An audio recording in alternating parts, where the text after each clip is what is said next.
ये जब अर्जुन अपने जीवन की सबसे कठिन परीक्षा के सामने खड़े थे।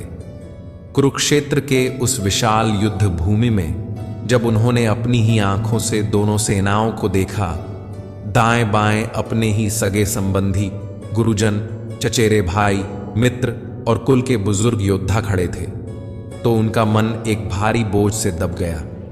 वह अर्जुन जिसने अनगिनत युद्ध लड़े थे, जो कभी अपने लक्ष्य से नहीं डगमगाया, वही आज भीतर से टूट गया।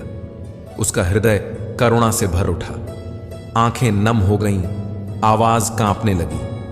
वह युद्ध के लिए खड़ा था, लेकिन जिस युद्ध में अपनों को ही मिटाना हो, वह युद्ध कैसा न्यायपूर्ण हो सकता है।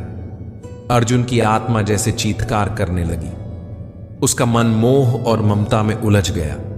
वह भावुकता के उस गहरे भंवर में डूब गया जहां तर्क, नीति और धर्म भी क्षीण लगने लगे। उसने कांपते हुए हाथों से अपना धनुष गिरा दिया और थके हुए मन से रथ के पिछले भाग में बैठ गया, मानो जीवन ने उसकी सारी शक्ति छीन ली हो। वह भगवान श्री कृष्ण की ओर देखकर टूटे हुए स्वर में कहता है, हे माधव, मैं यह युद्ध नहीं कर सकता। कैसे करूं? इन लोगों को मारकर कौन सा सुख मिलेगा? मेरे अपने, मेरे प्रिय, इन्हें मारकर मेरा हृदय कभी चैन नहीं पाएगा।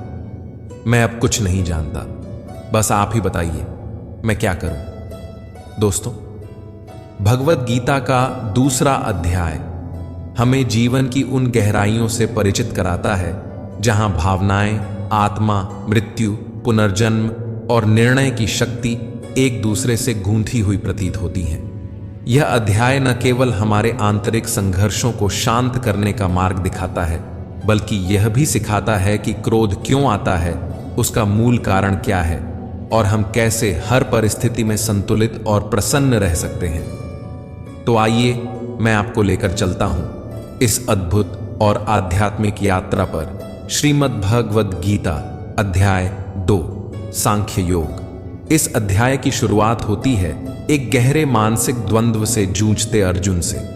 वह अर्जुन जिसने युद्ध के मैदान में अनेक युद्ध लड़े थे, आज अपने ही संबंधियों के सामने कमजोर और हताश हो गया है। उसका मन दुख और मोह से भर उठा है।